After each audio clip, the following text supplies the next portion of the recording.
Yo, what's going on, homies? Shichibokai Stomp back for an OPTC video, and in today's video, we're diving into Treasure Map versus Monet and Vergo for the 5+ Monet with my teams that I'm using to farm this particular event. Now, I have put out a few videos already. We did do the no new batch video, where we used literally none of the worldwide celebration, none of the swords batch, as well as none of the Toshigi Treasure Map batch. Then we put out the video for the no Toshigi friend captain. And then we also have the worldwide celebration units in a separate video as well. Now, you can sort of tweak those teams. Hopefully those teams helps you guys out to sort of build something that sort of caters towards your box. The idea of like these or those particular teams is to sort of get you guys into a group to say, okay, this is what I can sort of build, and then let's see if I can just sort of like improve on that. Maybe I can add some more points. Maybe I can replace this unit that can remove bind, that can remove despair, anything like that. But today, we're going to dive in with the, like I said, we're going to dive in with the teams that I'm using. Obviously, I have Toshigi and the rare recruit Hiyori. I also have Alba and Mihawk, which is going to make my grind just a little bit nicer. I realistically only have today to grind. It's Easter here in Australia. Apologies for my ignorance if you guys also celebrate Easter.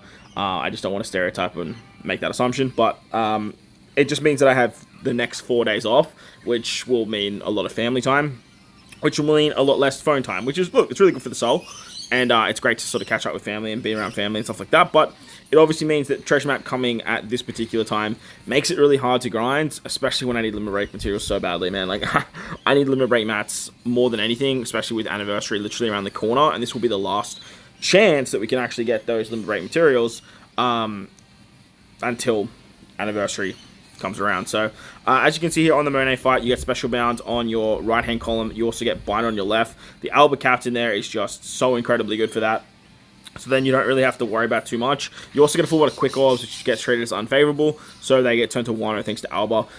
Sober Mask is great here though, because Sober Mask can just sort of just jump, and then he can also remove the quick orbs by applying tandem orbs, which is great. On the final stage, you are going to get special bound once again. Toshigi's immune to that, which is great, but the easiest way to get around this is to just utilize the Toshigi special on the previous turn. So then that way you can get the auto proc of the friend captain Toshigi, as you guys can see here, and then basically you don't have to worry about much else. To get around the threshold, for me, I have Mihawk. A really good character for this is S-Bear as well. He removes up to 3 turns of it, and then you can pretty much just use supports for the rest of that. To get around the defense up, I'm going to use the Alba special. Alba applies the class advantage, or whatever it's called, the beneficial class buff, which is really, really nice, but a really good character that can get around. The defense up is you can use the super swap of Zoro and Kaku, which I'll eventually move Zoro and Kaku onto this team once the damage starts to get a little bit too challenging.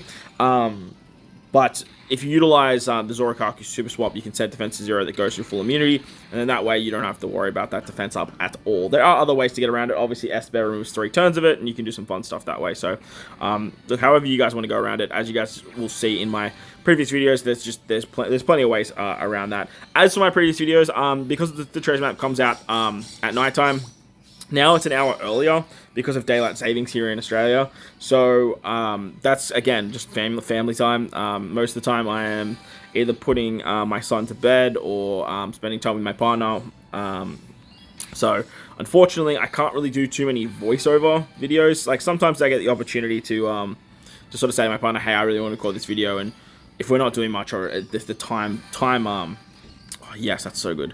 If the time kind of connects, then I definitely can do that. But unfortunately, most of the time, I obviously prioritize her and my son. So hopefully you guys understand. Hopefully the videos still help you guys out. But as for those videos, there are a couple of goofs. So make sure to check the description of those videos as it comes for this particular playthrough. I feel like a lot of people don't have these types of characters, so it's easy for me to talk about this later on after I've already put out those videos.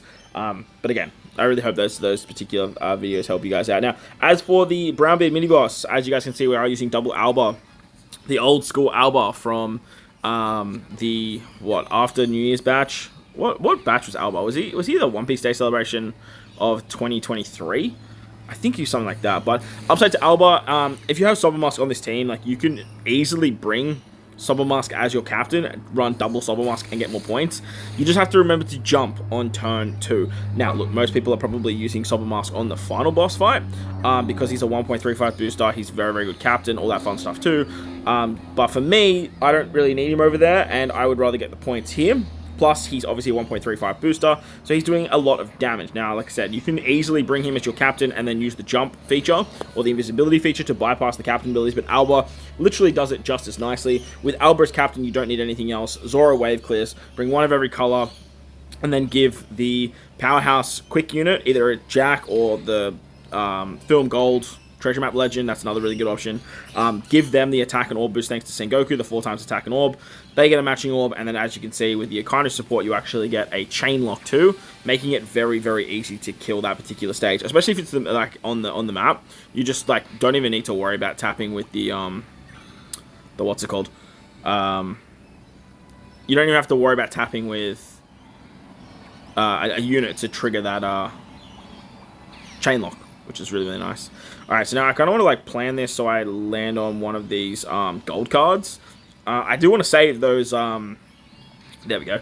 I do want to save like the guns and stuff like that for my next run, which is a little bit annoying because like ideally I would sort of just use it here. What's 4 going to land on? It's another gold card. Yeah, let's see what happens. We could have easily just gone to the end there, but like, man, I just can't pass up gold cards. Okay, well, we don't want that. That was a bad gold card. That was a very bad gold card. And then we'll sort of take on Caesar, and then we'll move on from there. But yeah, let me know how you guys are going in your treasure map grinds. Are you down bad on limit break materials like myself, or are you guys in a much more intelligent spot with your materials, and you're doing absolutely fine? I like to spend my treasure map materials. I like to limit break expand legends. I don't like grinding treasure map, so that's kind of like my my toxic flaw, is I like spending limit break materials but not farming them. So but let me know how you guys are going down below. Onto the Caesar fight though, we are using carrots. This particular team basically popped up in every single one of my, just like the Alba team actually, kind of popped up in all of my other videos as well. I don't really feel like changing those mini boss fights anymore. I kind of just gonna stick to the speed teams and then sort of just tweak them if I can just sort of add higher boosters or something like that here and there. So the teams are going to be relatively similar. So if you guys have seen those videos already, hopefully this voiceover will actually help you guys out a little bit more than what those particular videos are doing, and you can kind of like cross match the video. But the Izo Kiku special with 5 slashes here is really, really strong, because then you get the attack and orb buff and the Wano orbs on carrots. Carrot bypasses damage reduction, she bypasses the barriers, and then with the Toki ability, you bypass the stun, and you get the attack and orb buff, which is really, really nice. Toki's just such a fantastic treasure map character. Toki and the Sengoku, or Sengodku as we like to call him, are just so fantastic for speed farming. Like, they're just so ridiculously good. So we're gonna make our way to the final boss fight. Now we have been rambling away. These runs are a lot faster than what you guys are seeing in these videos, mainly because I'm either doing something or I'm just talking away. So just be mindful of that. Don't get too scared by the time that these videos particularly take. As like I said, I do like to sort of ramble away. Onto Scotch and Rock. We are using Kuzan still. Kuzan is fantastic because Kuzan is going to be a very, very fast wave clearer. However, I did take Hiyori off the team because I wanted to use Hiyori on a different team, and then it sort of just didn't work out. So you can bring Hiyori with K-Dad, but I was already bringing Sabo and Ace, and because I'm bringing Sabo and Ace, it just meant that I could easily slap the Jozu support on Sabo and Ace, which is a little bit more accessible for most people. So yeah, if you guys have Jozu, just slap them on Sabo and Ace and you just call it a day there. The idea of this team is that you can wave clear with Kuzans. You get the attack boost, you get the orb boost from the Kuzan captain ability, and then if you need, or when you need more damage, you have the super swap of a Sabo, you have the set target of Luffy Lucci, and then you have the Khalifa and the buffs that she gives. The idea here is that they want you to use Esper, but I just said, fuck it, bring a whole bunch of barrier pen units, and just don't even worry about it. Bring Wano orbs, bring Rainbow orbs, whatever you guys need to bring. Obviously, we should probably move Hiyori back onto that team because, like, Wano orbs are going to do a little bit more damage. But the idea there is just to sort of bring barrier pen units and then just, like, blast through the barrier. Again, you can bring Esper, but, like, I know a lot of people are going to be bringing Esper elsewhere, and I feel like Esper on my carrot team is just giving me a little bit more than what Esper would be giving me on that particular team. Moving on to the next fight, I did change this team to a Kaido build. Now, we can definitely run double Kaido here, or we could actually, if we can find one, for the sake of the video, we can actually bring a Doflamingo friend captain. this Dofi right here. So because we are running Monet here, we do have Dofi's abilities. Again, you could definitely run Kaido. The idea here is we're not really worried about the special bind anymore. If you really want to, just do what I did in my other videos and run double Doflamingo. But the idea here was I really wanted Wano orbs, and I couldn't bring another character that had Wano orbs. This was where I wanted to use Hiyori, but I decided to bring Toki instead. So the idea here is to use the Kaido special on turn 1, which will just insta-kill, as you guys can see right there. It is a lot of damage, or actually it's just an insta-kill because the enemies have a lower threshold. And then we use the Toki ability on our captains, and then use the Tesoro special to get the chain lock. Now, because of the Toki ability, we are going to get an attack boost and an orb boost on our captains. And then as you can see with Tesoro, we get the chain lock and the super lock on our captain orbs. With that, we can basically just tap our top 2 units. Now remember, everyone will be special bound here. We don't have to worry about the despair. We don't have to worry about the special line because we have Dofi as a frame captain. But if you don't have Dofi at the end of the day, you're not using a special. So like, it doesn't really matter. The lead performers are literally just there because the lead performers can give you Wano orbs. And Monet is just there as well. You can just use the, what's it called? The Kanjuro free play character if you really want as well, because you are running Kaido, so you are getting the super class there too. Dofi's a really good wave clearer too, so you could do some fun stuff there.